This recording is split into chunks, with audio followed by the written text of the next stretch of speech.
Мына бүгін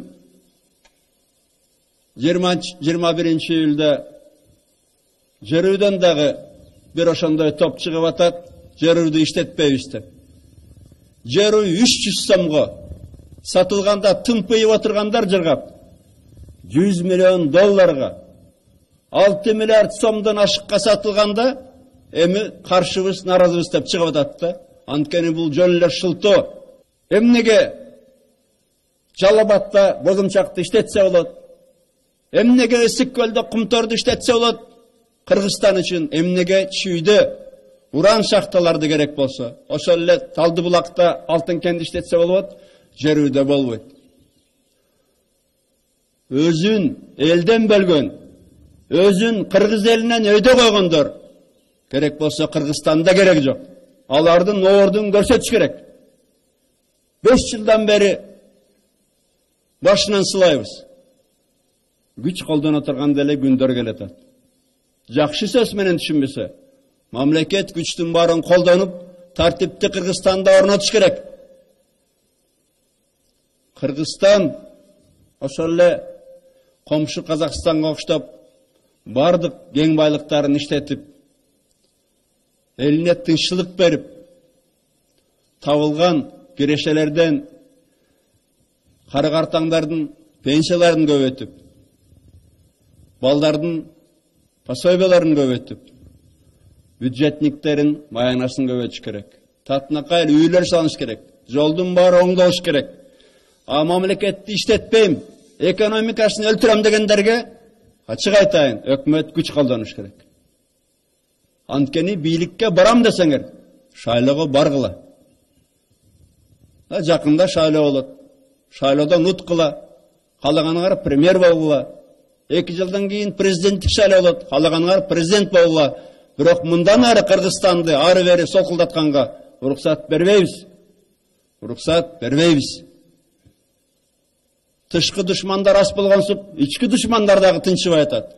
Тынчыш керек да. Мындан ары ишенип койгула мага. Мамлекет башкача бир көз салат.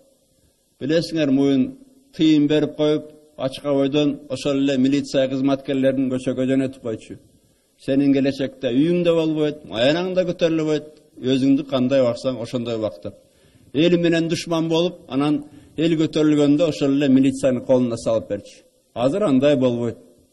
Эгерде азыр милиция кандай бир иш-чараларга колдонсо, элге каршы эмес, эл бузарларга, эл душманларына каршы. Анткени азыр Кыргызстанда бийлик талашкандар үчүн бардык шарт түзүлгөн. Каалаганыңар баргыла шайлоо. Предъявлять уже повышенные требования к себе, потому что последние случаи, факты, когда открыто требуют взятки работники ДПС, и министерство ждет. Я не буду скрывать, это я дал команду АКС, чтобы ваших ребят возбудили дело в Генпрокуратуре с ДПС и приняли все меры. Но руководство МВД должно эти меры принимать само, не дожидаясь, пока президент поправит. Бир кумалак, бир карын майды чиретет. Ложка дегтя портит бочку меда. Ребята жизни иногда отдают. Милиционеры. За страну, за граждан. А вы разное дерьмо защищаете.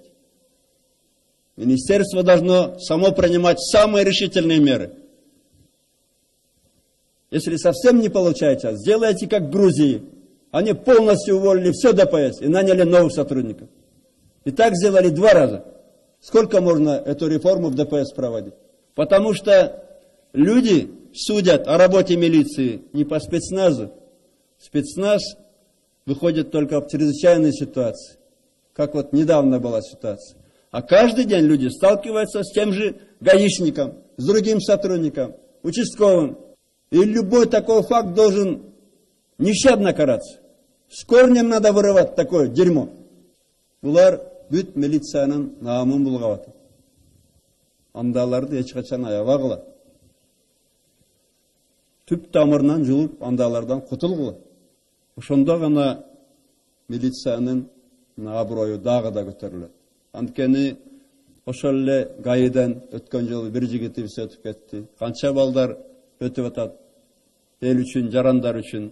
Биз болсо бир экөөнүн айынан жаманаттуу болуп атабыз. Анан карап турасыңар, выговор берип, тиги кылып. И, конечно же, все равно, кто бы что ни говорил, мы видим, что и силовые структуры уже поднимаются. Я помню дни, к сожалению, и в 2005 году, и в 2010 году, когда некоторые просто стеснялись надевать форму. Но слава Богу, сейчас я считаю, что имидж милиции восстанавливается, и надо с каждым случаем, с каждым таким грязным сотрудникам нещадно бороться, принимать самые жесткие меры.